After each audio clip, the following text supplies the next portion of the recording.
The showpiece on Tuesday afternoon is and always will be the Champion Hurdle. And in Honeysuckle, you've got a superstar mare at the head of the market.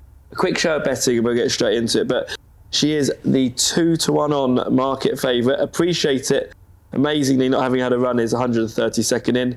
Tehupu is a 15-2 chance. Epatante, she's 9s and we're 14 bar the field. An open question to the three of you, whoever wants to take it. We always sit here and we're talking about Honeysuckle. And rather than say how far will she win or how will she win, we talk about what can beat her, which is a very English thing. I think when we talk about cricket and rugby, the Australians always talk about how amazing their team are, and we're always doing ours down, right? But so many horses through the years have won. They've won 2 or 3 champion hurdles, Monksfield, Tabaxi, then etc. During their career, were we saying they are superstars, or does someone only become a superstar when they finished? Are we looking at a superstar here, and should we be thinking we're witnessing greatness? Well, we're definitely looking at a superstar, I know for sure. You know, she's unbeaten all the way through her career from her point to point to this point in time, and we're, you know, not far out from her going for her 3rd festival win, her 2nd champion hurdle. In my eyes, she is as much a superstar as you can get in an equine form, plus with the person on her back adds to it as well. The only thing, I suppose, what do you think, Bill?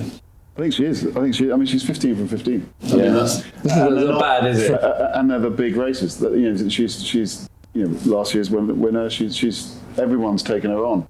You know, even you forget the Mares Hurdle was a real battle. You know, but you think about that day when Willie Mullins. I've never seen. I wouldn't have thought he tells his kids off. He seems like the nicest bloke ever. Came on the media afterwards and he canned Paul Townend, didn't he, for the ride? I'd be looking at it now thinking, well, hang on, Willie.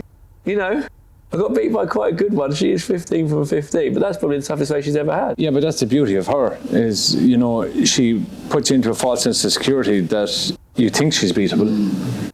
And you think, maybe if I'd done this differently, I could have beat her, as Willie probably thought maybe if Paul done something differently that day, he could have beat her. But as you know, is getting to her is one thing and getting past her is a different thing. Yeah. You got quite close. I think you've got the closest to her of anyone with yeah, and I really thought she jammed on at the last. I went by her and I was gone for the line, and here she was. She just battled back again. She can stay, she can jump, she can travel at speed. She's got it all now. She's a hell of a mare.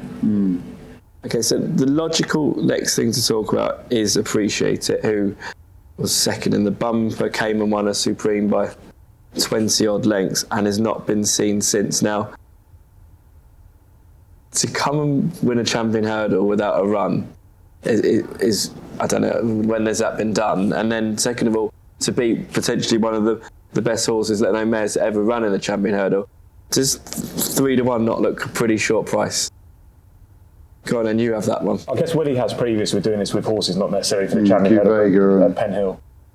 So he's obviously got previous of prepping these horses, and he obviously knows what he's doing. I think 3 is short enough. I think on the Honeysuckle point, me and Davey are probably going to disagree here, but I think she could definitely get beat here. She's 2-1 for a start. So from a betting point of view and being a bookmaker, we want to take those on. So if you are at the track, do come and see us and bet Honeysuckle. She looked a little bit marish the last day. The head carriage, she looked a little bit laboured. Zanahir actually walked through the first, and then he was within 6 lengths of the line. I think that there are just some signs there that something might be up. We were talking about Appreciate It, but I think Tehupu is another one that we need to bring into the mix here. The last day beat Davy Russell, who's rated 155 at 11 lengths. For me, that form isn't a million miles away from what Honeysuckle did in the Irish Champion Hurdle. It really isn't. I think he'll probably improve for the better ground, come on for the last run potentially as well. He jumps well enough, and he's unexposed, which a lot of these in this field aren't. So I think if you're going to take her on with one, it has to be one of Appreciate It or Tehupu, but it'd be Tehupu for me. With modern day training techniques and the things evolving as they are, is it more possible than ever to try and pull something like this off with Appreciate It, or has it always been hard and always will be hard? It has always been and it always will be hard, and this is a monstrous task. Now, he's done it because we know the only reason this horse is the price is because who trains him. But the one factor they're missing is he's never run in open company. So them other horses had ran in open company. They didn't go from their novice season into a championship race first time. It's not a normal championship race, it's a champion hurdle.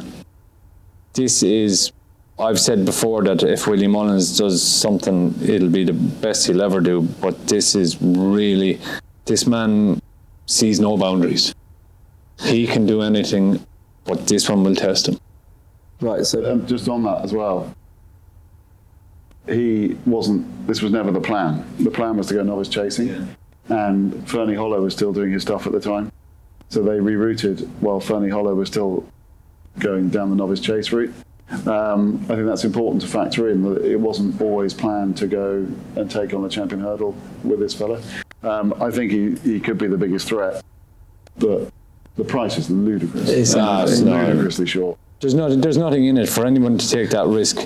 Well, it makes others' prices, right? And that's what we talk about a lot on the Zoom rooms. We talk about prices. We're looking for big prices.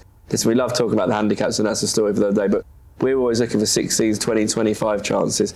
You're probably going to get 8 runners here, so you'll get the 3 places. Appreciate you got 2-1 is a large portion of the book. You've got a 3-1 chance, 130. Appreciate it, that we know has every chance of getting close or bombing out. So there's never going to be an each way play there. So there's places to fill here. If I had to say chuck a rogue one at me at 20, 25, 30, 50, who is it? It wouldn't be that price, but I think there's one standout horse here that's the forgotten horse, which is Epatante. Yeah. I mean, when we did an early season preview, she was my selection. I saw her at Nicky Henderson's yard the other day. She looks amazing. Completely different to what she looked like 12 months ago. They've publicly said she's a different mare now. She had loads of problems last year. If you watched last year's race again, she ran really well. She got bumped, pushed out wide. She was still the one that was ridden to try and beat Honeysuckle, came down the outside, finished third. She's entitled to improve on that. She's got to improve bundles, and everyone dismisses her and says, look, she won't get near. But what you got to remember is that we're a year on. Maybe Honeysuckle may have taken a step backwards. She's definitely taken a step forward.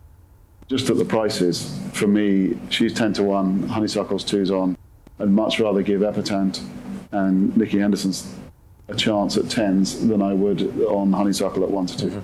Further down to the Gordon ones, David, like the Zanna here runs in there was, highly touted before the Supreme, not the Supreme, the Triumph, and didn't really go for it, and ran better at Aintree and has progressed, but he's never quite hit the heights that I think was expected of him this time last year. 14-1. Quixilios is a bigger price as well. Tiahupu. Of the 3, do you think we've got them in the right betting order? Zanhir probably has more done than Tiahupu.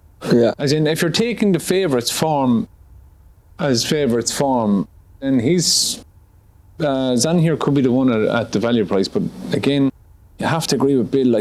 And the one thing I was going to look down here and see Epatante was going to be 9 or 10. She's still only 8. She's the same age as Honeysuckle. So for that reason, what Bill says makes perfect sense, but I wouldn't rule out Zanhir. I wouldn't rule him out just yet. I think he's a very good horse. We all know that Willie's other horse is a specialist around Punchestown. He beat me. I rode Zanhir and Sharjah. That's solid form. His form behind Honeysuckle is solid form. I'm not saying that he could win the race. There's no reason why he couldn't win the race. But if you're looking for a horse with value, if you're saying that there's going to be 3 places, 14-1 about Zanhir finishing second to a 2-5 favourite that he's already finished second to in the past, might be the one. Like, is Honeysuckle going to win more or less than 6 lengths? If she wins, if you think she's going to win 6 lengths, then Zanhir is going to finish second to her because he's the one horse that can get closest to her. If she's going to win less than 6 lengths, then something is going to have to fill that gap, and maybe that might be Epatante. Well, Flynn, I don't think I'd be speaking out of turn that we are well touted that we take some of the biggest bets in the industry now, the racing. We certainly take the biggest bets on course as well. We've had bets of 500-600 grand and big odds on chances over the recent years. If there was going to be a big punt and we're going to see someone come out to play, it would probably likely be this race, wouldn't it? I think so.